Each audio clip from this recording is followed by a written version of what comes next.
Hey, selamat datang ke Mok Tube, inspirasi kehidupan dan juga makanan. Like, subscribe dan bell jika anda masih belum. Saya Mang daripada Fantografi. Hampir 50 tahun yang lalu, seorang lelaki mencipta wajah tersenyum moden. Kemudian seorang lagi lelaki di tengah-tengah dunia berjaya menjadikannya jackpot berjuta-juta dolar. Pejabat syarikat Smiley di London, England adalah satu keajaiban untuk dilihat. Lukisan senyuman menghiasi dinding, bantal sorong senyuman menghiasi pelamin, terdapat beg gala Smiley, t-shirt Smiley, bola senaman Smiley, mainan Smiley, coklat Smiley dan juga nugget ayam Smiley. Ikon ringkas ini bulatan kuning, dua titik senyuman membekalkan perkaitan sepanjang 50 tahun pergerakan budaya daripada cinta bebas kepada sambutan kepada revolusi digital. Dan dalam proses itu, ia menjadi empayar pelesenan global milik keluarga bernilai lebih daripada USD 500 juta setahun. Tetapi bagaimana ia sampai ke sana? Siapakah pencipta Smiley sebenar? Pada tahun 1963, seorang artis bebas yang berpangkalan di Worcester, Massachusetts. Sorry kalau salah sebut. Bernama Harvey Ball menerima panggilan yang mengubah hidup daripada pelanggan tempatan. Syarikat Mutual Life Assurance negeri baru saja bergabung dengan pesaing luar bandar yang semangat pekerja semakin merosot. Mereka menggunakan reka bentuk yang unik yang menyeronokkan untuk menaikkan semangat di sekitar pejabat. Ball mengambil masa 10 minit untuk menghasilkan penyelesaiannya yang terkenal. Bulatan kuning, terang dengan mata, bujur hitam dan juga senyuman berkedut. Untuk kerjanya, dia dibayar yuran sekali saja sebanyak USD 45 ataupun USD 376 dolar pada tahun 2009 jika dikonvertkan nilainya. Menurut kebanyakan, ini adalah wajah senyuman pertama sejarah moden. Sudah tentu, ia bukanlah yang pertama. Versi kasar reka bentuk ringkas ini telah pun ditemui dilukis pada tembikar Turki yang berusia 4,000 tahun, diukir dalam batu zaman pertengahan dan ditulis dalam huruf abad ke-19. Leraran Ball bagaimanapun menarik perhatian, membawa senyuman ke dalam budaya arus perdana Amerika. Yang lain pantas turut merekam populariti ikon itu. Di Philadelphia, dua pemilik kedai kad Hallmark mencetaknya pada butang bersama-sama dengan frasa semoga hari yang baik. Saudara-saudara Bernard dan juga Murray Spanyol menjual 50 juta daripada mereka semasa kemuncak Perang Vietnam.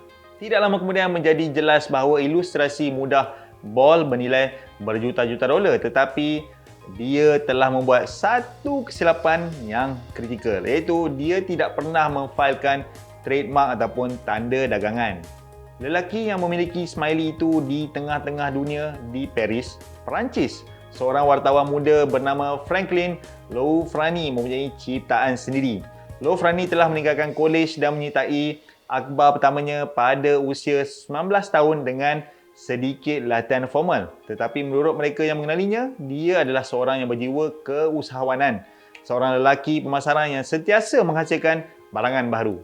Pada tahun 1971, semasa bekerja untuk akhbar France Soir, dia menjadi muak dengan aliran berita negatif yang berterusan dan memutuskan untuk membentuk simbol yang akan menyedarkan pembaca tentang cerita positif. Ciptaannya, wajah kuning tersenyum, mempunyai persamaan yang ketara dengan Ball. Tetapi tidak seperti Ball, dia meramalkan potensi pemasaran simbol itu dengan segera memperolehi tanda dagangan Perancis. Anda boleh mengatakan ada makna politik ataupun sosial di sebalik apa yang dilakukan, tetapi ia benar-benar tindakan komersial, kata anak lelaki Loufrani, Nicholas, memberitahu. Dia membuat wang untuk itu. Tanda dagangan selamat. Loufrani berhasrat untuk melesenkan cahaya yang hidup daripada ikon barunya. Pelesenan ataupun membenarkan perniagaan lain menggunakan logo anda sebagai pertukaran untuk peratusan setiap jualan bukanlah model perniagaan yang sangat popular di Eropah pada masa itu. Loufrani adalah antara yang terawal mencemuri birang itu dan pada mulanya ia sukar dijual. Selepas ia disiarkan di France Soir pada Januari 1972, sebilangan kecil akhbar lain membayar untuk menggunakannya. Tetapi Lofrani menyedari dia perlu mengeluarkan perkataan itu pada skala yang lebih luas untuk menarik kepelbagaian industri. Dalam kata-katanya, dia terpaksa memperolehi pergerakan. Nasib baik ada satu kejadian di jalanan. Senyuman cinta bebas ataupun free love. Perancis muncul daripada gerakan menentang budaya yang serupa dengan pemberontakan hippie Amerika. Pelajar menolak ketegasan moral, memeluk cinta bebas dan juga cenderung kepada revolusi seksual. Lofrani mencetak smiley itu pada 10 juta pelekat dan menyerahkannya secara percuma. Kegembiraan ringkas ikon memainkan peranan dalam pergerakan itu dan tidak lama kemudian terpampang pada bumper kereta di seluruh negara. Apabila ia meresap ke dalam budaya masa, jenama datang mengetuk. 2 tahun menjadi tanda dagangannya, Lofrani memperolehi perkongsian lumayan dengan syarikat gula-gula Mars yang mencetak wajah tersebut pada coklat Bonitosnya. Okey, terdahulu kepada M&M di Eropah. Pemegang lesen besar lain tidak lama lagi akan menyusul seperti seluar jeans Levi's berhias senyuman. Agfa, gergasi filem Jerman dan membungkus filemnya dalam kotak berjenama Smiley. Peruncit alat tulis mengeluarkan jurnal Smiley, buku nota dan juga pensel. Ia tidak dikawal, produk sejajar dengan pergerakan secara semula jadi, kata Nicholas. Ayah saya sedar daripada awal lagi daripada pejuang untuk mengawal cara orang melihatnya, dia harus menunggang gelombang budaya. Taktik ini tidak dialu-alukan oleh rakan-rakan tradisionalis Lofrani. Mereka akan berkata, kenapa awak akan kaitkan dengan itu? Tambah Nicholas, tetapi ayah saya tidak kisah, dia menyambutnya. Rave, dadah dan smiley. Pada tahun 1980-an dan awal 90-an, smiley telah diterima pakai oleh generasi baru raver yang didorong oleh ecstasy. Ini bermula secara semula jadi dengan DJ elektro awal seperti Danny Rampling menggunakan logo pada risalah untuk parti. Dan apabila Lofrani merasakan budaya baru ini menerima simbolnya, dia memanfaatkannya. Dia menghubungi DJ, mengikuti semua trend dan juga menuju ke klub, menjual baju tee dan juga butang. Pada masa yang sama, pasaran baru ini mendorong tawaran pelesenan dengan syarikat pakaian yang bergaya. Tetapi apabila gerakan rave semakin berkembang, begitu juga gerakan anti-rave yang dipimpin oleh tradisionalis. Senyuman itu oleh persatuan dilemparkan dalam cahaya gelap. Ia bukan lagi sekadar wajah gembira yang tidak bersalah. Ia adalah simbol pemberontakan. Mereka menggunakan muka tersenyum untuk menunjukkan betapa buruknya budaya rave yang buruk. Mereka akan mengangkat senyuman dan berkata, ini penyenayah, kata Nicholas. Ketika memberi lesen lain berjuang untuk mengawal ketat cara logo mereka digunakan, Lofrani membebaskan senyuman itu dan membiarkannya mengikuti arus pergerakan budaya. Dia tidak melawan penggunaan logo menjadi sesuatu yang lain, kata Nicholas. Ayah saya tidak kisah. Dia tidak pernah peduli tentang cara orang berfikir. Dia seorang yang tidak konvensional, yang sentiasa mahu mencuba perkara yang baru. Senyuman itu menjadi digital. Menjelang tahun 1996, perniagaan Smiley tidak kelihatan begitu hangat. Tawaran pelesenan telah menurun dan logo itu mula kehilangan kelebihannya. Lofrani yang semakin tua meminta Nicholas yang berusia 26 tahun untuk mengetuai. Saya tidak teruja mengenainya, kata Nicholas. Saya fikir ia sudah tua dan buruk, sesuatu yang telah pun berlalu. Walaupun bapanya telah berkecimpung dalam perniagaan selama 25 tahun, senyuman itu sesungguhnya permainan pelesenan, kata Nicholas. Tiada nama jenama, tiada syarikat, hanya logo. Di AS, orang akan memanggilnya sebagai wajah gembira. Di Perancis, ia adalah masam. Di Jepun, ia adalah tanda cinta damai, kata Nicholas. Setiap negara mempunyai nama untuknya. Jadi, saya memutuskan, okey, kami memerlukan jenama. Nicholas membentuk The Smiley Company dan memperoleh tanda dagangan untuk nama jenama Smiley di 100 negara di seluruh dunia. Di negara tempat ia diambil, Lofrani membelinya dengan bertempur dengan pemiliknya di mahkamah, termasuk pertempuran undang-undang yang terkenal selama 10 tahun dengan Walmart di AS. Kemudian bertentangan dengan kehendak bapanya, Nicholas membuat kemas kini besar-besaran kepada wajah smiley old school, mengubahnya menjadi imej statik kepada bola 3D. Dia mengelarnya sebagai senyuman baharu. Ia sama sekali bertentangan dengan semua teori pemasaran. Jika anda mempunyai logo, anda tidak mencipta yang baru. Katanya, ayah saya marah. Dia berkata, memang bodoh apa yang kamu lakukan. Anda mempunyai tanda dagangan, simpan logo tetapi jangan tukar.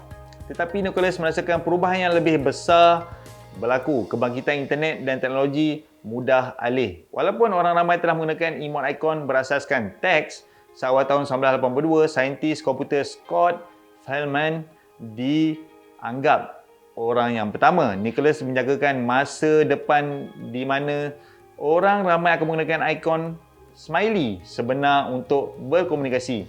Pada tahun 1999, beliau melancarkan lebih daripada 470 lelaran yang dikatakan sebagai set pertama emoticon orientasi potret.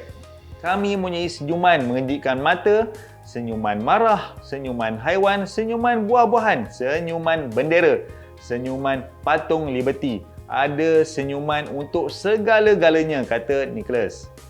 Di bawah jenama The Smiley Company, beliau melancarkan Smiley World, alam semesta yang mengenai semua ciptaan barunya dan juga melesenkannya kepada syarikat mudah alih seperti Nokia, Samsung pada tahun 2001. Slogan The Smiley Company menjadi kelahiran bahasa sejagat baru. Tidak lama kemudian syarikat teknologi seperti Apple dan Microsoft keluar dengan set emoticon proprietary mereka sendiri. Tetapi apabila emoji menjadi sebahagian daripada bahasa harian baru, The Smiley Company melihat baki manfaat dalam perniagaan pelesenannya. Ia melancarkan perkongsian dengan syarikat permainan, syarikat makanan, peruncit fashion dan lain-lain. Apabila emoji mula muncul, kami dilihat sebagai pencetus dan ia memberi kami kredibiliti yang diperbaharui, kata Nicholas. Senyuman itu masih cool. Hari ini Nicholas dan bapanya kini berusia 76 tahun masih menjalankan perniagaan itu bersama-sama. Syarikat Smiley melakukan hampir USD 500 juta setahun dalam tawaran pelesenan bekerjasama dengan syarikat seperti Nutella, Clinique, McDonald's, Nivea, Coca-Cola, Volkswagen dan juga Dunkin Donuts. Walaupun yuran royalty berbeza-beza berdasarkan saiz dan skop syarikat, ia boleh setinggi 10% daripada harga barang yang dijual. Berpangkalan di London, Lofranis dan kaki tangan seramai 40 orang sentiasa meninjau pasaran untuk mengetahui arah aliran yang akan datang, kemudian membuat rekaan konsep senyuman dan memperkenalkannya kepada jenama. Mereka bekerja dengan lebih 300 pemegang lesen merentas 12 kategori utama daripada gummy berjenama Smiley sehingga Rubik's Cube berjenama Smiley. Walaupun Lofrani boleh dikreditkan sebagai penyebaran komersial wajah tersenyum itu, dia sering menghadapi kritikan bahawa dia hanya mengambil ciptaan lelaki lain dan menjadikannya popular, idea yang dia tolak. Apabila bercakap tentang penggunaan komersial, pendaftaran adalah perkara yang penting, katanya kepada New York Times pada tahun 2006. Saya mencapai jackpot casino. Dan bagaimana pula dengan Harvey Ball, artis Massachusetts yang diakui sebagai meluas digelar sebagai bapa sebenar senyuman itu. Dia meninggal dunia pada tahun 2001 pada usia 79 tahun. Tidak pernah mendapat keuntungan daripada senyuman melebihi daripada bayaran asalnya USD 45 dolar. Tetapi dia mati tanpa penyesalan. Baginya senyuman itu telah memenuhi tujuannya. Dia bukan lelaki yang mementingkan wang, kata anak lelaki Ball kepada Telegram dan warta Worcester sejurus selepas dia berlalu. Dia pernah berkata, "Hey, saya hanya boleh makan satu stik saja pada satu masa." Baik kan, daripada berita yang dikongsikan tadi, part mana yang paling anda suka? Tuliskan komen di bawah. Harapkan video ini dapat membantu anda. #idea baik. Jangan lupa like, share dan subscribe. See ya. Bye-bye.